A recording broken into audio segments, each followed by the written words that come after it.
صحیح مسلم میں ایک بڑی رکت انگیز حدیث ہے اور وہ مشکات المصابیح کے اندر بھی موجود ہے. صحیح مسلم میں اس کا نمبر ہے انٹرنیشنل 7194 اور مشکات میں اس کا نمبر ہے 3524. سیدنا ابو ہریرہ بیان کرتے ہیں رضی اللہ تعالیٰ عنہ، رسول اللہ صلی اللہ علیہ وآلہ وسلم نے فرمایا جہنمیوں کے 2 گروہ ایسے ہیں جنہیں میں نے بھی نہیں دیکھا. جہنم کی آپ علیہ السلام کو سارے مناظر دکھائے گئے لیکن 2 گروہ ایسے ہیں جنہیں میں نے دیکھا نہیں، اللہ نے مجھے وحی کے ذریعے بتایا.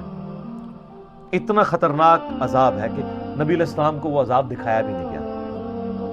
ایک وہ لوگ جن کے پاس گائے کی دموں جیسے کوڑے ہوں گے جن کے ساتھ وہ لوگوں کو مارتے ہوں گے، یعنی اس سے مراد وہ حکمران ہیں جو اپنی رعایا کے اوپر ظلم کرتے ہیں.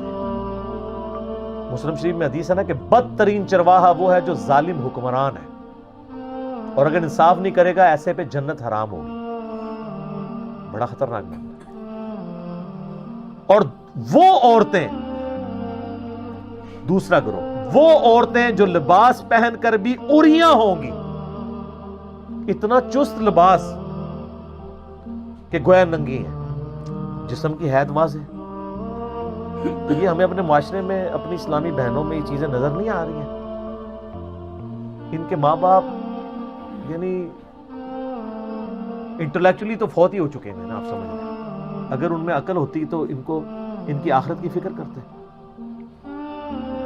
لباس پہن کر بھی عریاں ہوں گی، ننگی دکھائی دیں گی. مائل کرنے والیاں، یعنی اپنے اس عمل سے وہ چاہیں گی کہ مرد ہمیں دیکھیں. وہ تو جناب جامعہ ترمذی میں، ابو داؤد میں، نسائی میں حدیث ہے کہ جو عورت گھر سے خوشبو لگا کے نکلتی ہے اس نیت سے کہ لوگ اٹریکٹ ہوں تو وہ زانیہ ہے، زنا کیے بغیر بھی زانیہ ہے. بخاری مسلم میں حدیث ہے نا، آنکھیں بھی زنا کرتی ہیں، کان بھی زنا کرتے ہیں، دل بھی زنا کرتا ہے اور شرمگاہ اس کی تصدیق کرتی ہے. وَلِعَوْذُ بِاللَّهِ تعالی. مٹک مٹک کر چلنے والیاں، ان کے سر بختی اونٹوں کی جھکی ہوئی کوہانوں کی طرح اٹھے ہوں گے. یہ آج کل بھی کئی عورتیں ہیں نا، وہ جوڑا انہوں نے اتنا بڑا کیا ہوتا ہے اور اوپر حجاب لیا ہوتا ہے. یہ پتہ نہیں کیا تماشا شروع کیا ہوا ہے انہوں نے. اور یعنی وہ اپنے بالوں سے اٹریکٹ کر رہی ہوتی ہے، جیسے اونٹوں کی کوہان نکلی بھی ہوتی ہے تو انہوں نے اپنے جوڑے کی کوہان نکالی ہوتی ہے. یہ حرام ہے. یہ دونوں گروہ نہ تو جنت میں جائیں گے اور نہ اس کی خوشبو پائیں گے، حالانکہ اس کی خوشبو دور دراز تک پھیلی ہوگی. اور بخاری کے الفاظ ہیں کہ جنت کی خوشبو 40 سال کی مسافت سے آ رہی ہوگی، پھر بھی یہ لوگ خوشبو نہیں پا سکے. ظالم حکمران اور ایسی عورتیں جو کچھ یہ کرتی ہیں. اور یہ یاد رکھیے گا، ان عورتوں کو تو جو عذاب ہونا ہے جو ان کے اوپر نگہبان بنائے گئے ہیں وہ بھی مجرم ہیں. ماں باپ، ان کے خاوند، اتنی ان کو آزادی دی ہوئی ہے کہ وہ اس قسم کی حرکتیں کرتے پھر رہے ہیں ان کی عورتیں. تو یہ جو فتنہ ہے، اس فتنے کے آگے بند باندھنے کے لیے ہمیں اپنی ینگ جنریشن کو ایجوکیٹ کرنا ہوگا. یہ ویڈیوز زیادہ سے زیادہ شیئر کروائیں اور لوگوں کو بتائیں. اور نوجوانوں سے میں کہوں گا خدا کے لیے آپ اپنی ساری توجہ تعلیم کی طرف کریں.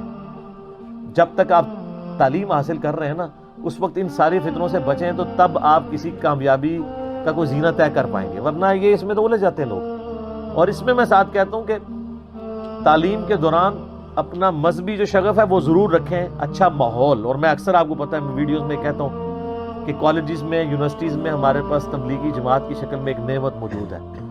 ان لوگوں کے ساتھ اٹیچ ہوں تاکہ آپ کی کمپنی اچھی ہو، ورنہ بڑے بڑے شریف خاندانوں کے لوگ برباد ہو جاتے ہیں بری مجالس کی وجہ سے، اور بڑے بڑے گندی فیملی کے لوگ نیک اور پرہیزگار بن جاتے ہیں اچھی مجالس کی وجہ سے. تو ایسی مجالس کو اڈاپٹ کریں کہ جہاں پہ اچھے لوگ ہیں ان کے ساتھ اپنا تعلق رکھیں تاکہ آپ کی تعلیم بھی چلے. اور ایسے ہی لوگ پھر بعد میں یعنی اپنے ماں باپ کے لیے بھی دنیا اور آخرت میں سرخری والا معاملہ کر سکتے ہیں. ٹھیک ہو گیا؟